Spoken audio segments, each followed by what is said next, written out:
समर्थ सामर्थ्य श्री समर्थ रामदास स्वामी लिखित मनाचे श्लोक यावर आधारित अर्थ मॅनेजमेंट व्ह्यू आणि शिवाजी महाराजांच्या जीवनातील संदर्भ.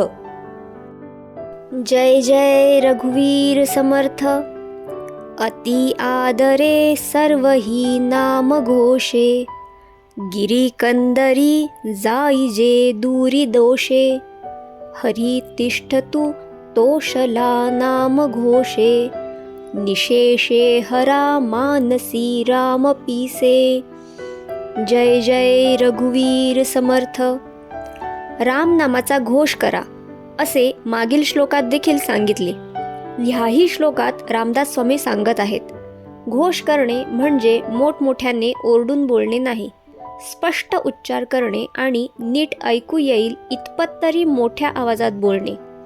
जर संवाद साधताना नुसते स्पष्ट उच्चार असून चालत नाही, तर ते ऐकू जाईल इतपत मोठ्या आवाजात असले तरच सुसंवाद साधता येईल. तसेच ते ओरडून किंचाळून बोललेले नसावे. आता स्पष्ट उच्चार का?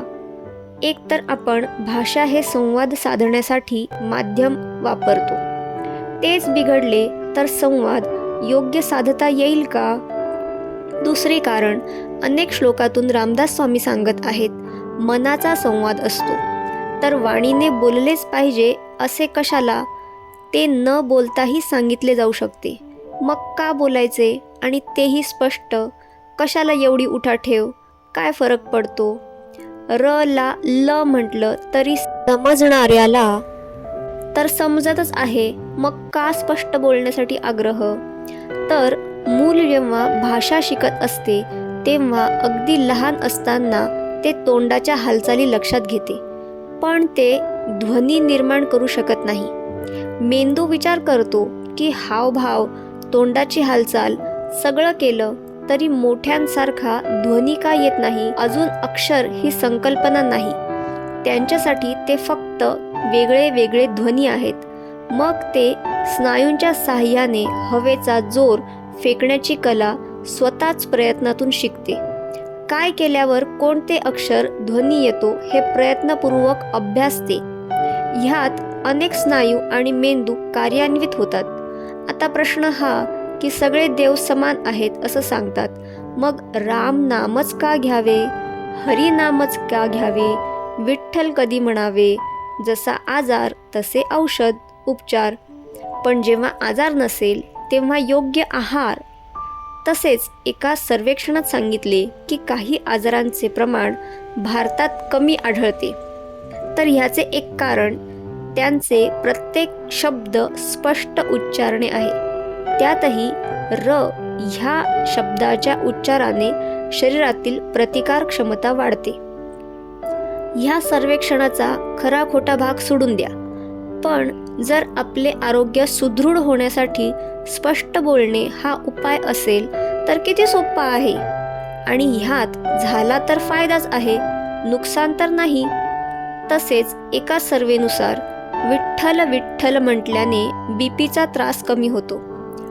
ठ म्हणताना जोरात हवा तोंडाबाहेर फेकण्याने फुफ्फुसांचा हृदयावरचा ताण कमी करण्याची क्रिया प्राणायामाच्या क्रियेतीलच एक प्रकार आहे.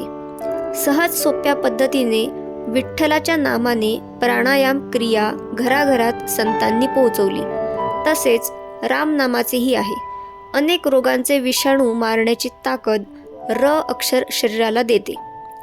सतत राम नाम म्हणा, स्पष्ट म्हणा, इतरांनाही म्हणायला लावा, म्हणजे दोषरूपी विषाणू दूर पळून जातील. संसर्गजन्य रोगजंतू संपर्कातील लोकांचे देखील दूर झाल्याने निरोगी आयुष्य लाभेल. सरसलामत तो पगडी 50 ह्या म्हणीसारखे तब्येत नीट असेल तर मनुष्य काहीही करू शकतो. हरी म्हणजे चंचलता, तोषला म्हणजे अस्थिरता जाऊन शांतता लाभते. एक शांत डोकं, मनच योग्य निर्णय काम करू शकतं. त्यातूनच थोडंफार काही अंशी दुर्गुण शिल्लक असतील तर तेही हरण करण्याचे काम रामनामाचे वेड लागल्याप्रमाणे सतत उच्चारण दूर करेल. Management view. माणसाचा आत्मविश्वास, स्वभाव हा त्याच्या बोलण्यावरून समजतो. एखादा प्रश्न विचारल्यावर उत्तर कसे देतात, त्याच्या आवाजातील चढ उतार, शब्दफेक, आवाजाचा स्तर त्याचा स्वभाव सांगते. सुस्पष्ट, योग्य ठहराव घेऊन बोलणाऱ्या माणसात आत्मविश्वास असतो.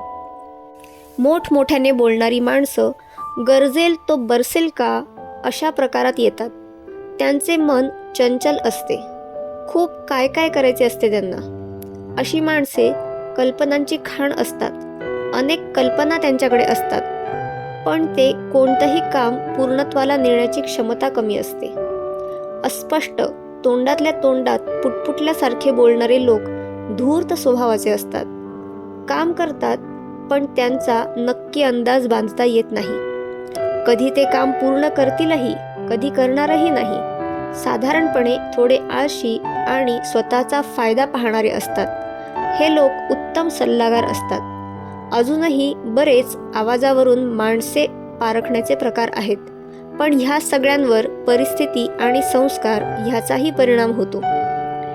आपल्या कामाची छाप अशी काही पडावी की एक एक करत आसपासचा सगळा परिसर, त्यातील लोक, प्रजा राममय व्हावी. राजांनाच साम्राज्य येऊन मिळावे. जसे बुंदेलचे राजे. आपला राजा हा शिवबाज असावा हे एका राजालाच वाटावे, आणि तेही भीतीपोटी नाही तर आदरापोटी, सन्मानाने. कोणताही संदेश राजांनी पाठवला नव्हता की आम्हाला शामील व्हा, अन्यथा हमला करू किंवा तत्सम काही. तसे काही नसताना केवळ आपले स्थान, दुसऱ्याची योग्यता श्रेष्ठ आहे हे पटल्याने त्याला देऊ करणे, हेच राजांच्या उत्तम प्रशासनाचे प्रशस्तीपत्र. एकमेकांविरुद्ध तलवारी काढून रक्तपात करणारे इतिहासातील राजे आणि शत्रुत्व संपवून आदर, प्रेम, नीती, नियम मनामनात रुजवणारे राजे. जय जय रघुवीर समर्थ. चरितं शिवराज्यस्य विजयश्री विराजितं वीराद्भुतरसं पुण्यं रामायणमिवापरम्.